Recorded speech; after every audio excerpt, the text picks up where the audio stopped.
Hey guys, so just before we get started, a few things. Obviously, I am not a certified accountant, bookkeeper, anything like that. I am just presenting you with something that works for Alex and I that we have used for the past year to pay off several of our debts. And we're still working on some to get started. Also, the scenarios that you're going to see in this video are not actually our numbers. I went ahead and used some different numbers that are more round. That way it gives you an easier idea of what's going on in the budget. And as far as the rest goes, just one more thing, emergency funds. So it's something that's very, very, very important to have. Just in case of an emergency, you want to make sure that you have at least $1,000.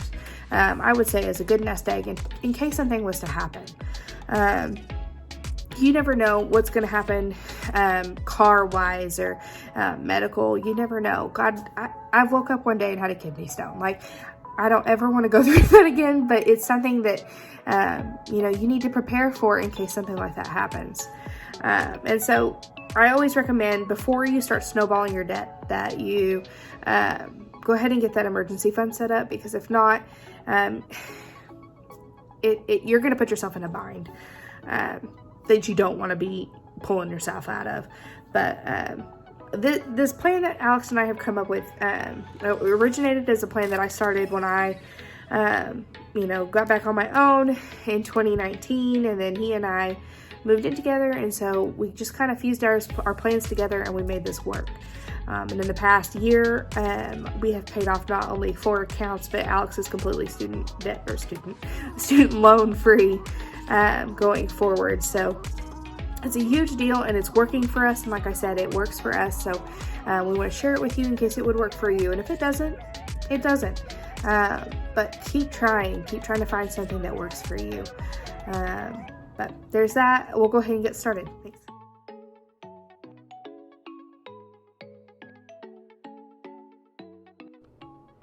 Okay, so I always go, we'll start out by listing incomes. And in this scenario that I'm using, like I said, they aren't Alex and I's actual incomes. And I noticed later that I just made it like person A and person B, but Alex and Bree, I didn't think that through. But anyway, in this scenario, I said that person A made $900 bi-weekly or every other week. So times 2 would give you what you would make about a month, and it would give you about $1,800. Same thing with person B, except for they make $1,100, so 22, and that puts you at $4,000 per month total for the two of you together.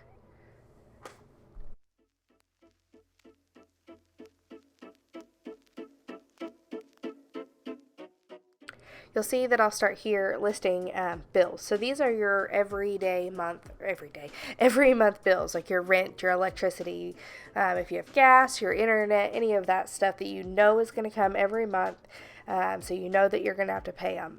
For instance, if it's like something like electric or water or your utilities that you don't exactly know how much it's going to be, I usually try to round up. For instance, I think on electric, I put about $150. That's the most I've ever seen our electric, so that's what I left it at. That way I know that if the electric is $150, I can cover it, but if it's less than that, I still have enough to cover it. And then I listed all of the bills on one side, and here in a minute you'll see that I'll list what I call debts on the other side. So that would be like your car. Anything that you could pay off, like your car, your credit cards, your student loans, your medical bills, your personal loans, anything like that you may have built up over time, that'll go on the other side under debts. And as far as the amounts go on that side, you're only going to put your minimums. So like for instance, even if you got $2,000 racked up on a credit card, you're only going to put $50 or what the minimum is on that one card. And then we'll go later on a little bit further into it about how you could pay those off a little faster.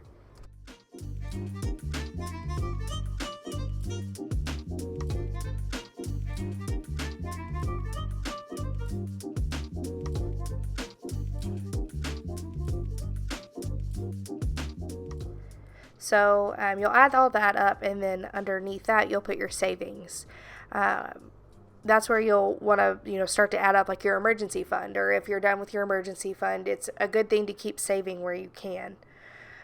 In this case, in this scenario, I put $200, so each month $200 would go into your savings.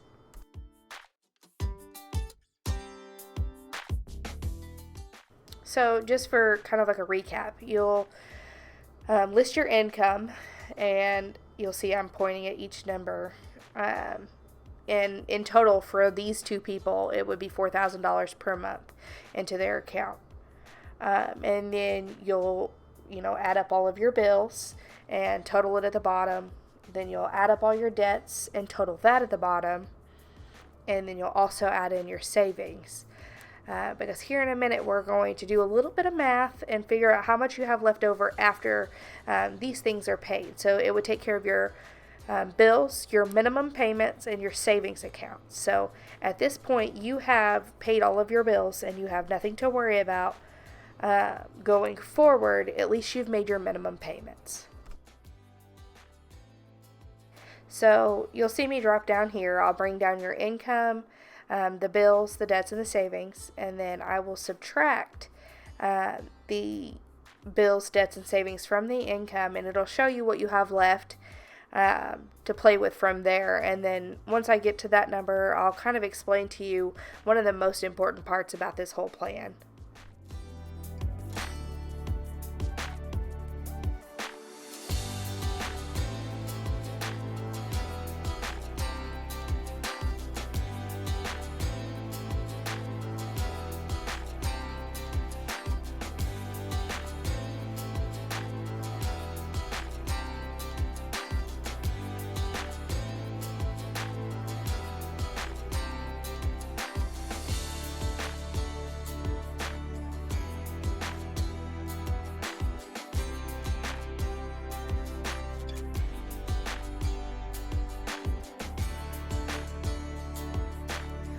Just one thing real quick, I wanted to hop on and talk about paying yourself, or payday for yourself. So what we do with this is, I have wires falling on me.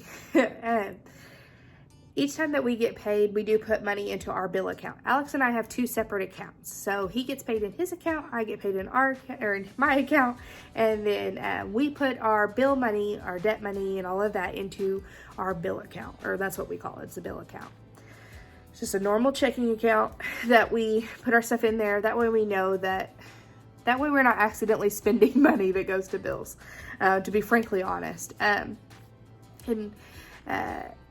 Whenever we do that, though, we do keep money for ourselves. So each month we keep a certain amount of money, and that goes towards, if we want to get our hair cut, or if we need gas in our car, if we want to go out and eat, if we want to have a good time with friends, if we want to go to the casino even.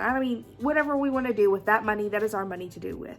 Our bills are paid, our debts, being snowballed, we are on our way to a better road of living, but we also are allowed to live in the middle of it. While paying off debt is a great thing, it's not okay to put so much stress on your life that you can't live it. And that is something that I have come to realize really soon. About a year ago, I took the whole year, and while I was paying off debt and everything, I took that year to just do me. I saw like 25 concerts, not 25, I saw several concerts, saw 25 artists, and I did a lot of things for me, but at the same time I was paying off debt. I was paying my bills. Alex and I were dating. We were having a good time living our life, but at the same time, we weren't forgetting our responsibility. So don't think that just because you're paying off debt and all of this, that you can't have fun, you can't live your life. You just have to think about what you're putting first before you start to do that. But anyway, we'll go back to the video. Again, if you have any questions, please feel free to leave them below. I'd be happy to answer them, and we can go from there. Thanks, bye. In this situation, I also did the $250. So person A gets $250 and person B gets $250. Now this is every paycheck, so in reality you're getting $500 a month, which should be well enough to pay for whatever it is that you need or save up for something that you would want bigger. And then here in a second, you'll see me drop down and I will subtract that from what we had left over from earlier.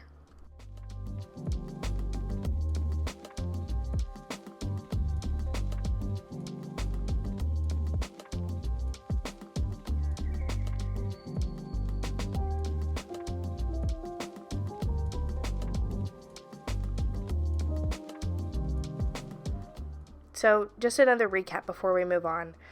When you're making your budget, you want to start by listing your income, whether it just be you and a spouse, you and whoever else you live with, so on and so forth. You'll list your income. That way you have a general idea of what you're bringing home. And then you'll start by listing your bills, and how much they would be each month if you can, roundabout estimate that. And then the same with your debts, except for on this, you're going to list their minimum payments.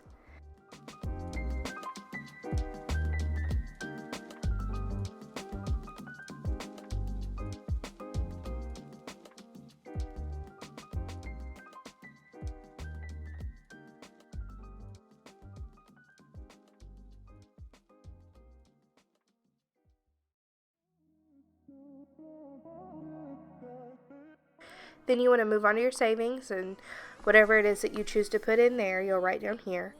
And then you'll start to do the subtraction so you can figure out what's left after your income is brought in, your bills are taken out, your debts, the minimum payments are taken out, and then your savings is taken out. And in this scenario, it left $1,445. I don't really care about happy ever afters. Something about you gives me hope. Something about you, yeah. And then you get to do the best part of the plan, pay yourself. And in this scenario, like I said, I did $250 per month, or per paycheck, for each person. So A got $250 twice, B got $250 twice, which was a total of $1,000 a month. You can, go higher or lower, whichever one would work for you, but honestly, $250 would actually go a lot further once you get used to paying yourself only $250. So on either a separate sheet of paper or on the back, honestly, you could start out doing this, but in my opinion, it's more important to save your emergency fund before you even start to think about this part. But what I do on this paper is I list all of my debts. So in this scenario, there was a car, 2 credit cards, and student loans. But I list them in the order of greatest to least on however much I owe on each balance. And then beside each one, I also list their minimum payment, just so I have that there with it.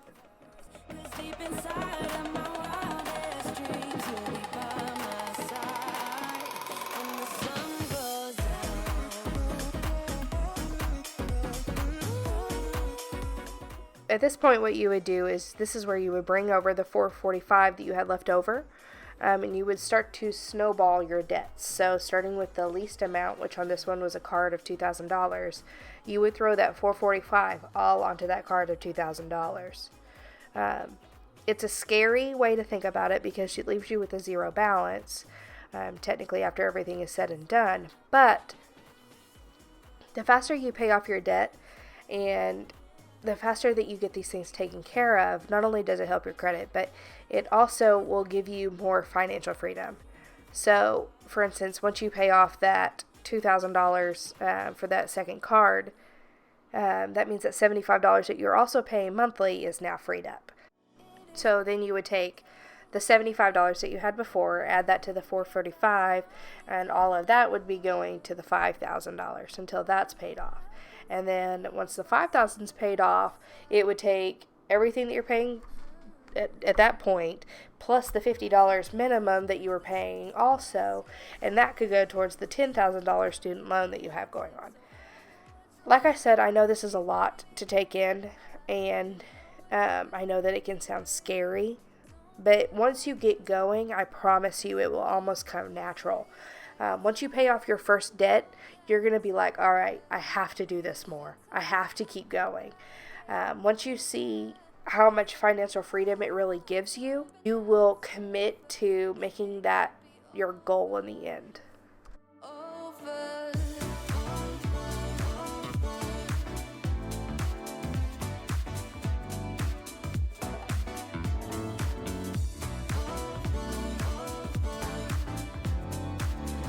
So hopefully this kind of helps you explain what we do, you know, with our debt. And this is, like I said like a million times now, this is what works for us. And it's only going to work for, you know, whoever it works for. If it doesn't work for you, so be it. I know that a lot of times people don't do the payday thing. They do sinking funds. And if that works for you, do it. And a lot of times people do cash envelopes. And if that works for you, please do it. Don't think that you need to follow our plan because it's what works for us.